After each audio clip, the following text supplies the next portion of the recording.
Bonjour à tous et à toutes, j'espère que vous allez bien par la grâce de Dieu. Aujourd'hui, toute nouvelle vidéo, nous allons aborder ensemble le thème sur lequel nous allons parler du retour du Seigneur. Le retour du Seigneur Jésus dans 2 Thessaloniciens chapitre 2 versets 1 à 11.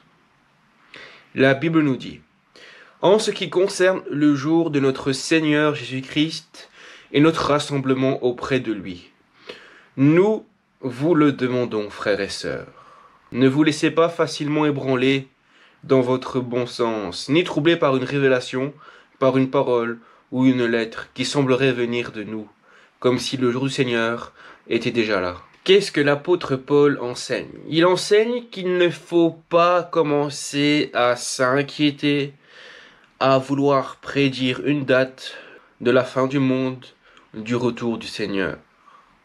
De ne pas être ébranlé par les événements qui secouent la terre. D'être focus sur notre relation personnelle et individuelle avec le Seigneur Jésus. Parce que la Bible enseigne que le Seigneur Jésus-Christ reviendra à la fin du monde, prendre avec lui tous les saints et tuer l'imposteur, l'impie, le fils de la perdition, par le souffle de sa bouche. Mais nous verrons plus en détail tout de suite.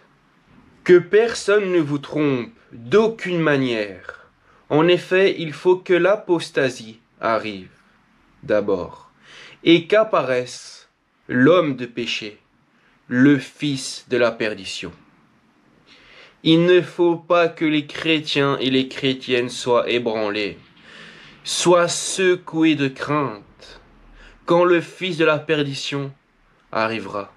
Mais il faut surtout ancrer leur foi concernant les chrétiens et les chrétiennes sur le roc en Jésus-Christ. En effet, il faut que l'apostasie arrive d'abord et qu'apparaisse l'homme de la perdition, l'homme de péché. Et l'apostasie, qu'est-ce que cela signifie? L'apostasie veut dire un abandon volontaire et public d'une religion, en particulier de la foi chrétienne. Donc c'est le fait d'abandonner sa religion, sa foi en Dieu, en Jésus-Christ.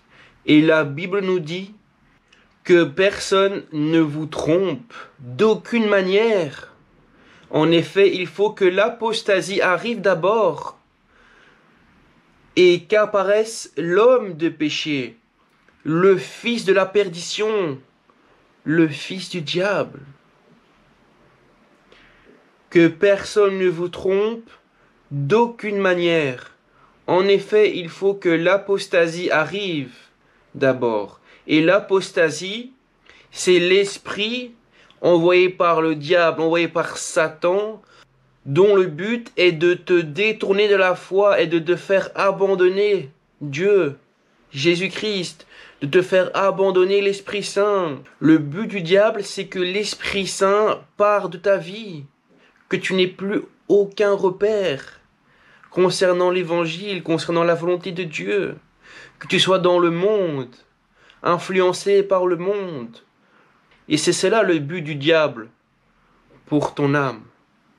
L'adversaire qui s'élève contre tout ce que l'on appelle Dieu ou qu'on adore, il va jusqu'à s'asseoir comme Dieu dans le temple de Dieu en se proclamant lui-même Dieu. Dieu a un fils, il s'appelle Jésus-Christ, et le diable aussi. Son nom n'est pas dévoilé dans la Bible, mais le fils du diable, c'est celui qui amènera l'esprit d'apostasie, envoyé par Satan. Et le but de l'adversaire, qui s'élève contre tout ce qu'on appelle Dieu, contre tout ce qui est pour la volonté de Dieu, c'est un esprit.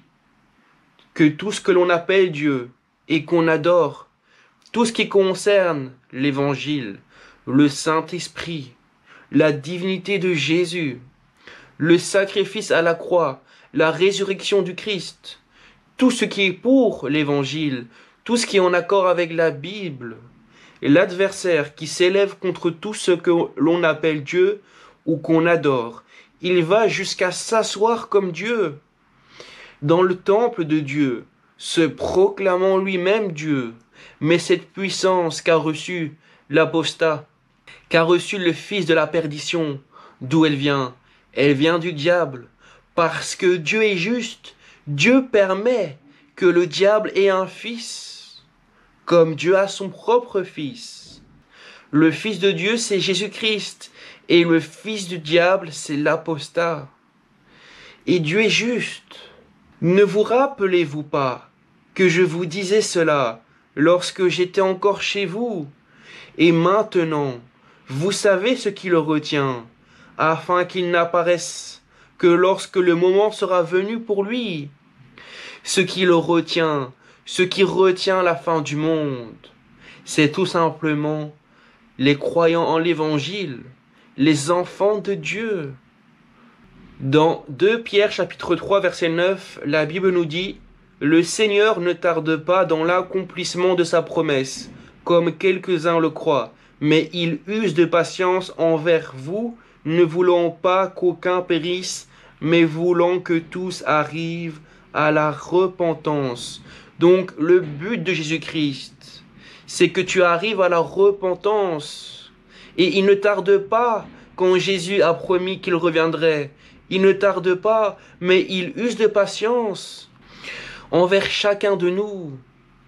Il espère qu'on se repent de nos péchés, qu'on accepte son sacrifice à la croix, qui nous justifie de toutes nos fautes.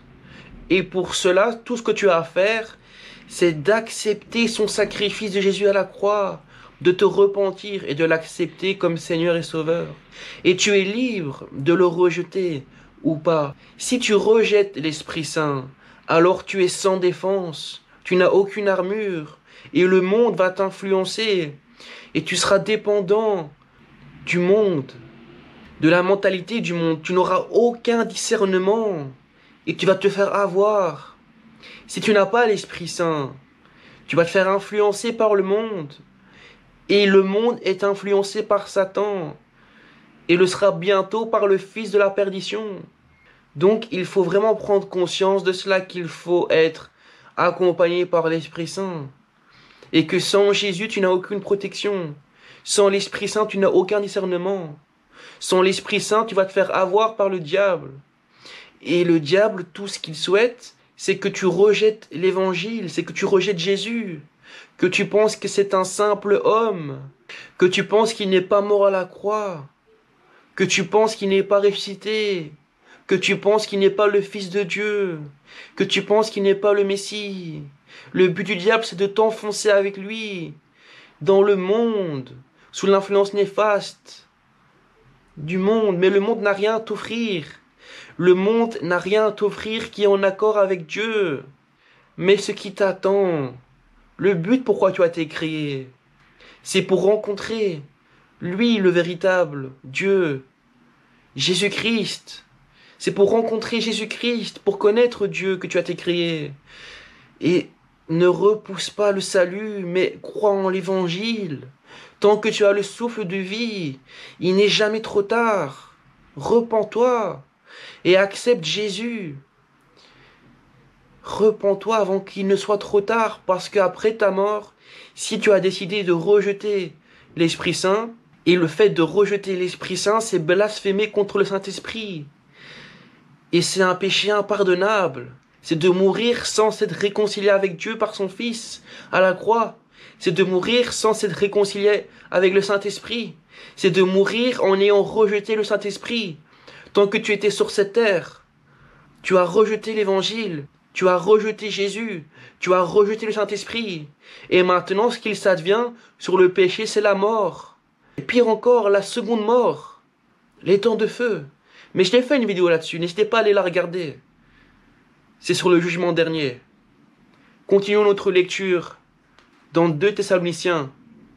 En effet, le mystère de l'impiété agit déjà. Il faut seulement que celui qui le retient encore ait disparu. Donc, quand Jésus-Christ reviendra, recherchez ses fidèles, recherchez ses saints. Quand le monde ne contiendra plus les croyants en l'Évangile, quand l'Esprit Saint aura disparu de la surface de la terre, Alors, qu'est-ce que la Bible nous dit? En effet, le mystère du péché a agi déjà. Il faut seulement que celui qui le retient encore ait disparu. Ce que cela signifie que les croyants, les chrétiens en l'évangile, ceux qui ont l'Esprit Saint, ceux qui sont la lumière du monde, tant qu'ils sont sur cette terre, le diable n'a pas le plein pouvoir. Mais une fois que Jésus viendra sur terre à la fin du monde, enlever tous les saints, tous les croyants, que malheureusement le diable aura le plein pouvoir sur cette terre, car il n'y aura plus l'Esprit Saint. Le monde sera dans les ténèbres, dans le chaos total. Il n'y aura plus aucun espoir. Ça sera la fin. Alors apparaîtra le pécheur, que le Seigneur Jésus détruira par le souffle de sa bouche, et qu'il anéantira par la manifestation de son retour. Donc, à la fin des temps, le Seigneur Jésus-Christ reviendra sur terre, enlever tous les croyants, tous les saints. Ensuite, il reviendra une seconde fois pour mettre un terme définitivement au péché, au fils de la perdition, et détruire définitivement le diable, Satan, et tous ceux qui l'ont suivi dans sa rébellion. La venue de cet impie se fera par la puissance de Satan, avec toutes sortes de miracles, et de prodiges, et de mensonges, et avec toutes les séductions de l'injustice, pour ceux qui périssent, parce qu'ils n'ont pas accueilli l'amour de la vérité pour être sauvés.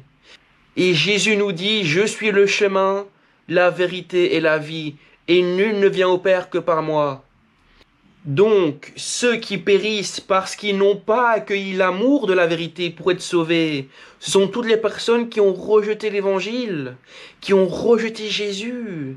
Mais le seul chemin pour aller vers Dieu, c'est Jésus-Christ, parce que Jésus nous dit, « Je suis le chemin, la vérité et la vie, et nul ne vient au Père que par moi. » Personne ne peut aller au Père que par Jésus, et c'est Jésus qui le dit.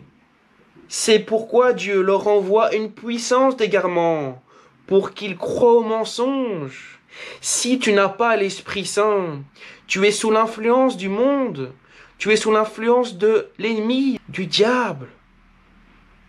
Afin que tous ceux qui n'ont pas cru à la vérité, mais qui ont pris plaisir à l'injustice, soient condamnés. Il n'est jamais trop tard, tant que tu as le souffle de vie, d'accepter maintenant le sacrifice de Jésus-Christ à la croix, d'accepter maintenant l'Esprit Saint, qu'il vient régner dans ta vie. Mais pour accepter l'Esprit Saint, tu fais une prière sincère, une prière fervente. Tu t'adresses à Jésus, tu dis voilà Jésus, j'ai besoin de ton Esprit Saint. J'ai besoin que tu entres dans ma vie, Seigneur, viens dans ma vie, Jésus. Guide mes pensées, guide mes pas vers ta volonté, car je sais que le monde est influencé par le diable, et que sans l'Esprit Saint, je ne peux rien. Sans l'Esprit Saint, je suis esclave, je n'ai aucun repère. Et pour avoir l'Esprit Saint, tu fais juste une prière sincère. Tu dois croire dans ton cœur que Dieu existe, que Jésus-Christ est le Fils de Dieu. Il faut prier, oui, mais il faut avoir une prière sincère. Et tu demandes à Jésus, voilà, je reconnais, Seigneur, que tu es vivant, que tu es le seul chemin qui mène à Dieu. Je reconnais, Jésus, que j'ai besoin de toi, que j'ai besoin de ton Esprit Saint. Alors envoie-le-moi, Seigneur. Guide mes pensées vers toi. Et c'est comme ça, en ayant une prière sincère, en ayant une prière fervente, que tu permets que Dieu t'envoie son Esprit Saint. Et ensuite, par son Esprit Saint, tu auras le discernement. Et c'est la volonté de Dieu, ce n'est pas qu'on périsse. Dieu n'a pas envoyé son Fils dans le monde pour mourir à la croix en vain. Dieu a envoyé son Fils dans le monde pour qu'il meure à la croix, pour qu'il te pardonne, pour qu'il te justifie de tous tes péchés, pour qu'il t'envoie son Esprit Saint, et que par l'Esprit Saint, tu vis une vie sur terre proche de la volonté de Dieu, proche des commandements bibliques, que tu vis ensuite une vie éternelle proche de tous les saints, de tous les croyants pour l'éternité, parce que c'est à la vie éternelle que tu as été appelé. Ce n'est pas à l'influence néfaste du monde que tu as été appelé, c'est à la vie éternelle en Jésus-Christ. C'est à la joie, c'est au bonheur, pour l'éternité que tu as été appelé.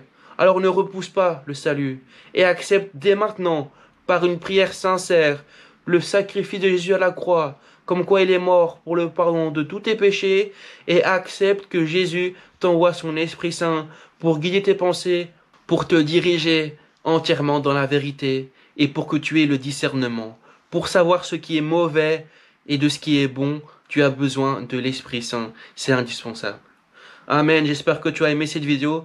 Surtout, n'hésite pas à liker, à commenter, à partager et surtout à t'abonner. Reste connecté, une vidéo postée chaque mardi et vendredi sur le thème de la foi en Jésus-Christ. Prends soin de toi, lis ta Bible, mets-la en pratique et Amen. Gloire à Dieu.